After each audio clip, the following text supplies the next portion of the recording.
O'zbekiston so'nggi 9 yil davomida katta taraqqiyot yo'lini bosib o'tdi.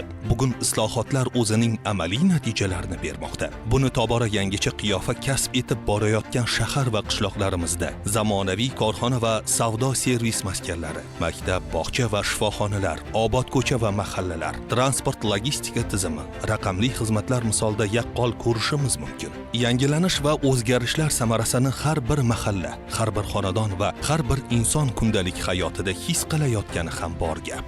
O'zbekiston Respublikasi Prezidentining Oliy Majlis va xalqimizga yo'llagan murojaatnomasida ta'kidlanganidek, tinchlik hukm surgan, qonun ustuvor bo'lgan, fuqarolarning xavfsizligi ta'minlangan joyga investitsiya keladi, turizm rivojlanadi. Biroq keyingi paytlarda o'zini qonundan ustun qo'ygan, tadbirkorlarga bosim o'tkazib, biznesini egallab olishga harakat qilayotgan, iqtisodiyotimizga jiddiy putur yetkazadigan murakkab moliyaviy jinoyatlarni sodir etayotgan, o'zidan qozi yasab olgan odamlar orasida oldi-berdi masalalarni hal qilib yurgan ayrim jinoiy to'dalar ham kuzatilmoqda. Murojaatnomada prezidentimiz tomonidan huquq tartibot organlariga bunday jinoiy guruhlar faoliyatiga chek qo'yish bo'yicha qat'iy vazifalar belgilab berildi. Mazkur topshiriq ijrosini ta'minlash maqsadida joriy yilning 20-yanvar kunidan boshlab respublikada kriminogen vaziyatni barqarorlashtirish yuzasidan Davlat xavfsizlik xizmati va Ichki ishlar vazirligi hamkorligida maxsus tezkor tadbirlar o'tkazilmoqda.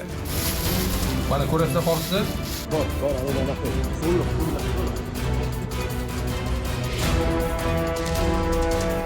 Shu kunga qadar uyushgan jinoyatchilikka qarshi kurashish va giyohvand moddalar hamda kuchli ta'sir qiluvchi dori vositalarining noqonuniy aylanmasiga chek qo'yish bo'yicha 2600 dan ortiq maxsus tezkor qidiruv tadbirlari o'tkazildi. Hamkorlikda o'tkazilgan tezkor tadbirlar davomida jami 18 ta uyushgan jinoiy guruhning noqonuniy faoliyati bartaraf etildi. 51 ta guruh tomonidan sodir etilgan jinoyatlar aniqlanib, ularga qonuniy choralar ko'rildi. Amakim o'g'li bachalar bilan shu tortishgan ekan. Tortishayotgan payti ustiga shu kelib qoldim, shu janjal ustiga. Ajratishga harakat qildim, agar o'g'ri bo'lib ketdi, qilganimdan shu pushaymonman. Said Ahmad bilan oramizdagi oldi-berdi masalasida nizo kelib chiqqan sabab jizzakilik qilib qo'l ko'tarib qo'ydim. Shunga urib tan jarohati yetkazdim. Qilgan ishimdan pushaymonman, bu hol boshqa takrorlanmadi. O'zimga notanish bo'lgan shaxs bilan ko'tarib janjallashib qoldim. Qattiq pushaymondaman. Isroqat bo'g'ay ballab oilalar bilan aylangan bo'lib, bitta balani urib telefonlab qo'ydik. Ota-onamdan hammasidan kechirim so'rayman. Bu ishni qilmanglar, panjara o'rtayib turish yaxshi emas. Qilgan ishimdan qattiq pushaymondaman. Iloji bo'lsa kechirishlarini xohlayman. Eng achinarlisi, bilagida kuchi bor ayrim sportchilar ham beli og'rimay pul topaman degan ilinjda bunday jinoyat to'dalariga qo'shilib qolmoqda.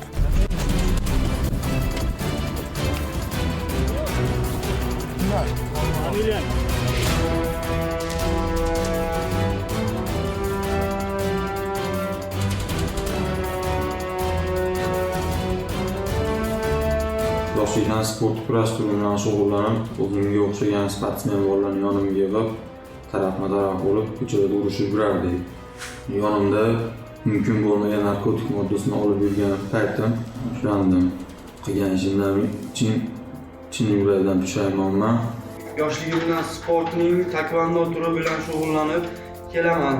Men o'zimni atrofimda 5-6 nafar sportsmen bolalarni yig'ib, bezorilik jinoyat sodir etganman. Qilgan ishimdan chin ko'ngildan pushaymonman. Bo'lgan janjalga aralashib qo'yganman. Shu janjalda to'liq ishtirok etdim. Bu janjalda oyog'imni shikast yedim va men afv etishlarini so'rayman.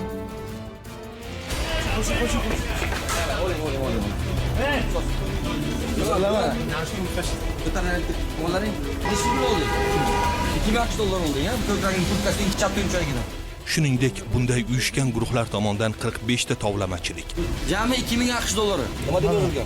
Tovlamachi. 8 ta talonchilik va bosqinchilik, 42 ta qimorxona tashkil etish bilan bog'liq 386 ta odam savdosi, orttirilgan immunitet virusi infeksiyasini tarqatish, fohishaxona saqlash kabi jinoyatlarni sodir etishgan. Ular o'z maqsadlari yo'lida 1000 ga yaqin bita, kastet, o'tkir tig'li jismlar va boshqa turdagi sovuq qurollardan foydalanishga uringan. o'zimga tegishli bo'lgan yashash joyida noqonuniy ravishda qimorni tashkil qilganim uchun huquqni muhofaza qiluvchi xodimlar tomonidan qo'lga olindim. Men bu qilgan xatti harakatimdan, bu qilgan ishimdan juda ham afsusdaman. Kechirim so'raman, qayta bu holat qaytarilmadi.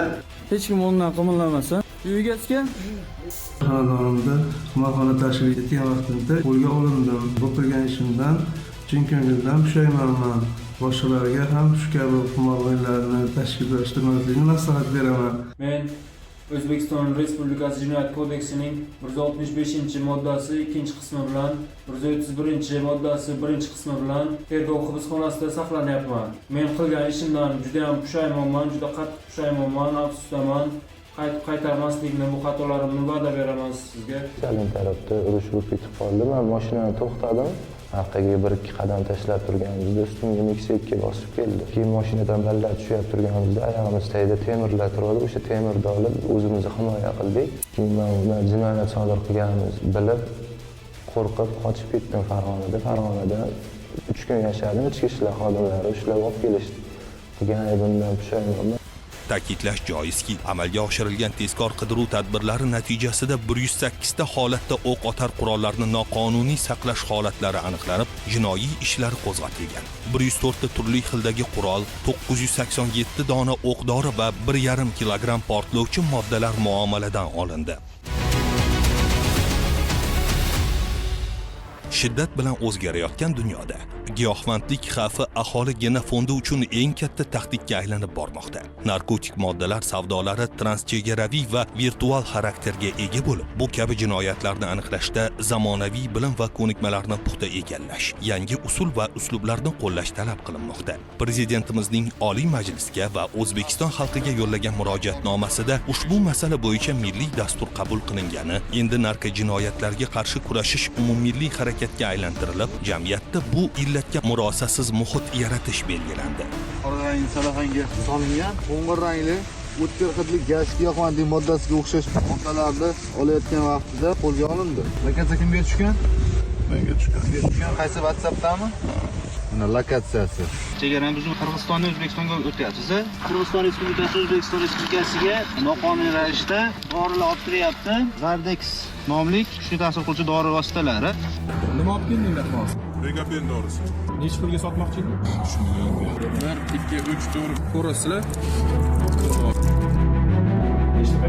Respublika bo'yicha tadbir davomida giyohvandlik va psixotrop moddalarning hamda kuchli ta'sir qiluvchi dori vositalarining noqonuniy aylanmasi bilan bog'liq 951 ta holat aniqlanib, 527 ta jinoyat ishi qo'zg'atilgan va 30 ta holatda ma'muriy ish ko'rilgan. Eginidagi shalvarni chap cho'ntagida 1 dona oq qizil rangli dori vosita.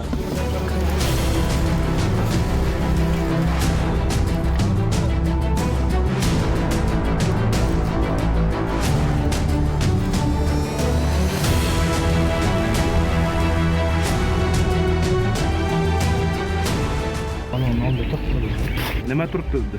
Zavdik. Keyin Ovolasida. Ovotgan joyimda qo'lga olishdi.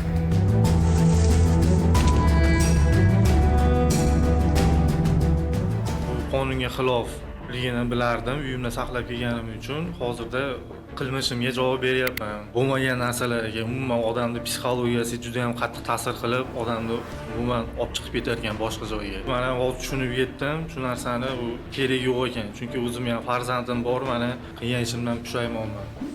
Shu xonadonimizda psixotrop modda 1200 dona regapen aniqlandi. Agar bu psixotrop moddalar tarqatib yuborganda ko'p yoshlar zaharlanadi. Pushaymonman qilmishimdan juda ham.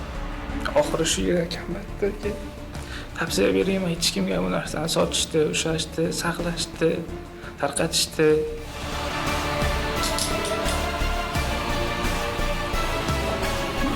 Narko-jinoyatlarga qarshi kurashish bo'yicha respublika ishchi guruhi tomonidan narkotiklarni ishlab chiqarish va tarqatish kanallariga chek qo'yish bo'yicha tizimli chora-tadbirlar ko'rilmoqda. O'tkazilgan tezkor tadbirlar natijasida 123 kilogramm giyohvandlik vositalari hamda 57.013 dona psixotrop moddalar va kuchli ta'sir qiluvchi dori vositalarining noqonuniy aylanmasiga chek qo'yildi.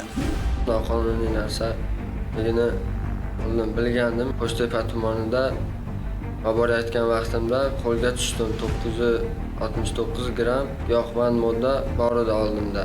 Xalqimdan, prezidentimdan kechirishlarini so'rayman. Oxiri borib qamoqqa taqaladi.